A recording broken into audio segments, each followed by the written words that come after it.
What we didn't know at the time is how crazy rapped out ghetto he really was, because Jamie kind of cleaned him up, like no jewelry, like just kept him like, you know how Jamie does, is like finds you and like turns you into a street soldier, you know, and he had just sort of cleaned him up, you know, to where when he finally quit to ride for Alien, his like inner hardcore like Dallas, Michigan ghetto side like exploded the moment he got on Alien. You know, we were like, what the hell? I mean, I was just coming out of that Dallas shit, you know? Tech 9 earrings and Tech 9 pinky rings, and I mean, we thought we were kind of doing it. Well, Alien at that time, though, was that way. I mean, it was basically like all those guys, like cornrows and cargos, and it was basically a full product of the 90s, you know? So all those dudes were into it, you know? Like, Kalis went back to Texas and filmed a lot of footage for his time code part, and, you know, he had cargos throughout the whole thing and stuff. Despite Alien having that memory screen sort of crazy artistic, you know, that set this new precedent in what video production even could be, us as a team, we were united in this sort of like more broad scope. Like we weren't all flowing around in artsy, we were all like listening to hip hop, and it was sort of like a nice blend of the artist and the creation of what the brand was, but we all still sort of maintained the same sort of style and unity. Well, it wasn't overly hip hop, but it wasn't like rock or anything else, you know, and he fit into that really, really well at the time, you know. He was part of like the beginning of that like new guard for Alien at that particular time. Prepare to time code. Josh Kalis. To tell you the truth, it had nothing to do with the image and art direction. It had to do with Rob Dyrdek, John Drake, and Dwayne Petrie. And then Bo Turner was like one of the best dudes. You know what I mean? He was such a ball breaker. I just wanted to be a part of all that, you know? Dude, we never talked about videos, ever. I don't even know how Time Code came out. Like, I think Dyrdek and maybe Mike Hill or somebody, I mean, they just took whatever footage people had and made a video. We weren't filming for a video. We weren't doing any of that stuff. They were just like, man, we got to put something out. You know, and at that time, he was just so raw. Nobody was putting it down in the streets harder than he was.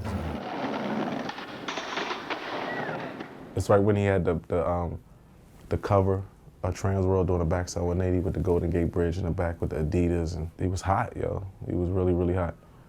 You know, me being out in California, in San Francisco, and Josh being Josh, and I was still hanging with little hood motherfuckers, so he couldn't really hang with me like that, like he could in Philly. But when Josh came through, it was still all love, but you know, as far as being competitive and having a good sponsor and having a whack sponsor and shooting with the right photographer and shooting with the wrong photographer and not having whatever to get to the next level, Josh had it all. It was something that you could model yourself after, like, damn, I want to be like Josh. I want to get the cover of Trans World. I want the DC, this, I want to, you know, but you got to work for that shit. I was staying at Josh's house, and I was wilding out. I was only 15, so I would be wilding, like throwing up, like just spilling shit, you know, getting caught stealing and running back in the crib, like just blowing the spot up. And then here comes Lennie Kirk. You know, I go into the crib and like this new dude sitting on the couch, and he's like, yo, you got to leave. I'm like, shit, I don't got to go nowhere. My man live here. And Josh was like, yeah, you got to leave. And I was like, wow. So it was a real big fuck you to Lennie Kirk, but the powerful era that they had, you know what I mean? It wasn't about me. That's how I look at it now. It was like he ran hard with Lennie Kirk for a while. Well, when the time code stuff came out, I didn't hang out with anybody, but actually Lenny.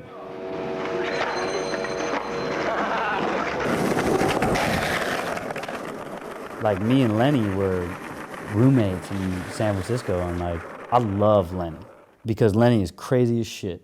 Before his Jesus stuff, he was like so ghetto gangster, just like we were two peas in a pod. You know what I mean? He had his cornrows and his camos, and I had my camos, and I mean, we thought we were the hardest dudes ever. But Lenny would take it a little bit further than me. You know, when I think of Lenny, like how he skates, I think of that one photo where he's riding this ledge in between a pool where his arm is like just so like rocketed out. Every time, like his arm would be looking like he's fucking punching the air, and he was just like so dope. I loved how he skated. Like, I was jealous a lot of the times because, like, I can't really jump off shit like he could, you know? He could do the most tech shit, or he could grind the most gnarliest shit. With Lenny, he's just such a rad dude to watch on a skateboard.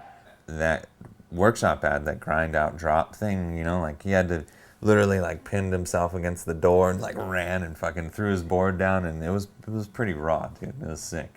I just remember like thinking like, holy shit, this guy's insane. I was always a Lennie Kirk, you know, I was always a fan of his skating. His time code part, seriously, hands down, one of my favorite video parts. Like definitely in a top 5. The song, the vibe, his whole kit at that time was like untouchable. His skating was so sick and it's so raw. It was like, I don't even know if anybody's ever even come out that raw. I mean, maybe Trainwreck, like maybe. That was that like uncut and like unfiltered. Lenny's skating, it was identical to his personality. Oh, back in the day, gangster Lenny days, he would roll up with like cornrows blasting gangster rap, and he had like, I know he had this bat in the back seat of his car with like screws drilled into it. Like he really had like a spiked bat, because I think he was listening to Wu-Tang and, you know, he wanted to have a spiked bat, so. And yeah, we were just, you know, driving around drunk, getting to house parties, starting fights. Like, I remember this one fight broke out in Houston, and they ended up going back with like empty Snapple bottles they got from my room, and like, I think they torched a house in the middle of the night. We were at Denny's one time in San Diego. Some Marines were in there. So what's Lenny do? Like blah, blah, starts talking all that shit to him. Marine starts talking shit, about ready to fight. Lenny reaches under his fucking seat and pulls out a BB gun and cocks the BB gun to this Marine. Like, what's up now? Cocks a fucking BB gun. Well, here comes the Marine, grabs a hammer, like a real hammer, not like a fucking gun hammer, and fucking bashes Lenny's car, punches him in the face, and here come all 8 Marines out the thing. Lenny, let's fucking go, dude. But he was just like that, always drawing attention. And then he hit his head and like smoked weed and tripped out and fucking found God. Ask Jesus to forgive your sins always. Pray always, get to know the Lord. Study and obey the Bible. Quit sinning. Escape hell. I've told that story so many times. It's always a good one to tell in vans, because the story of Lennie Kirk, basically, you know, what happened to Lenny, you know. Well, I wasn't there when he grinded the dumpster and fell back and smacked his head, you know. But that's not what made him turn to religion. Either a few days before or a few days after that, he got ran over by a Pacific Belt truck, like full on from his ankle all the way up. And he didn't break a bone. And it was in front of mag skaters. Then, a couple days after that, he was skating across Haight Street in this Jeep, like, beep, honked the horn at him, and he must have ran the light or something. The guy in the Jeep was like, hey, boy, don't you see the light? And he was like, don't I fucking see the light? Like, whatever. Skated around, and then that night, he was hanging out with some chick, and he was smoking weed, and I guess he was telling me that he was thinking about the dude in the Jeep, don't you see the light? And fucking bam. Like, he said he went sober, kicked the chick out, and then all that psycho-ness that he had went into religion. And next thing you know, before every time he tried a trick, he'd open up the Bible, read a verse, and that was going to be the outcome of the trick.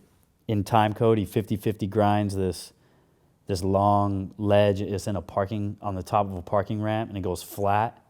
And then he, you know, pops off onto the sidewalk. And while we were skating that thing, he fucking grinds, his front truck comes off, and he falls backwards and rolls and whap. I mean, he smacks his head so hard. So I run over there to see if he's all right, and he's praying, and he's asking for forgiveness, and he's apologizing. And like, when he was done praying, I'm like, yo, dude, like, what are you praying? What are you apologizing for? He's like, man, I jerked off this morning, and that's my punishment. So we start watching the footage, right, on the camera, and he's like, you see that? You see that? Like, he swore that he could see God's hand come down and boom, mush his head into the ground. And I was like, get the fuck out of here, right? And I had to deal with that every day until I just had to like completely separate myself. If you were wearing, like for me, I would be wearing a necklace. And he'd be like, yo, Kalis, dude, you're going to hell. You're going to burn in hell for wearing that necklace. You represent a female. It was the most cockamamie, like jibber jabbish, like, you know, he spoke in tongues, you know, it was so all over the crazy map. I had this argument with him about Hubba Hideout and how he was gonna switch back tail it even though Kalis already did, you know, and I'm like, you can't do that. He's like, it don't matter. I'm like, oh, it doesn't matter.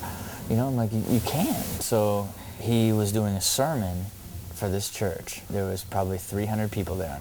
He's just, you know, like, and I'd walk, I was in the gutter, I was like wild as days, and you know, he's like, and I don't care who did what on what ledge, or who did, like, it turned into where he was focusing in on me, like, in the middle of the sermon, he just somehow twitched into the memory of having the argument of a trick already being done. He got fixated on, like, a young girl in, like, a tight top, like, and you're dressing around like a whore, coming around, acting like a whore, and you think you could come around, put your body up, I had to get up, be like, yo, dude, yo, and he's just like, oh. And people were saying to me, I can't believe that didn't move you. And I'm like, what? None of it even made sense. Like, the guy was just like, it's like, it was so crazy. And they were just like, oh. He has some pretty heavy, you know, mental stability issues that far outweigh anything that he wants to do.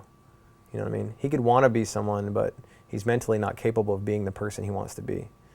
And I think that's like, how do you avoid that? You know what I mean?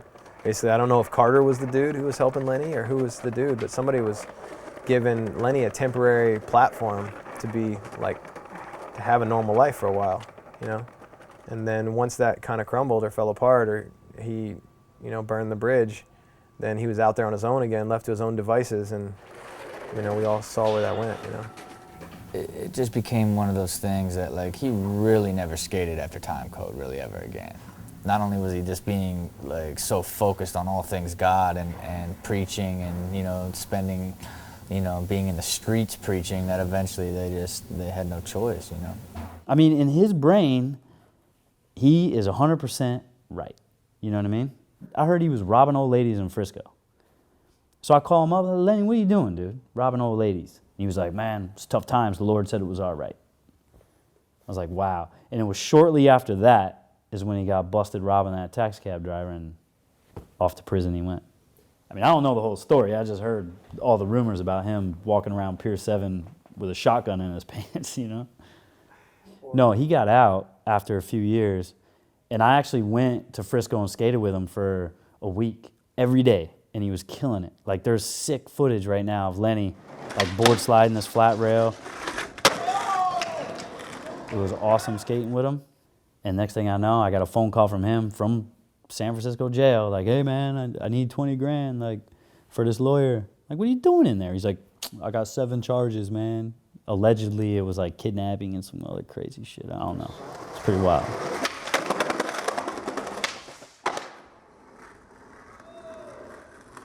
After he first went to jail, it was on September 10th.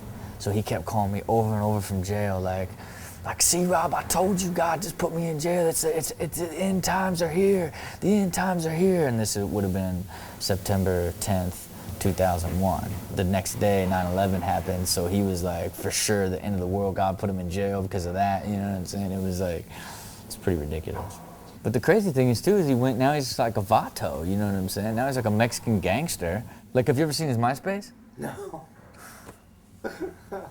Wow, where it's like La Vida Loca, and it's like foco de bitches and my vida, my bitches and my loca, like whatever. It's like looks like a Spanish gangbanger's MySpace page. It's incredible.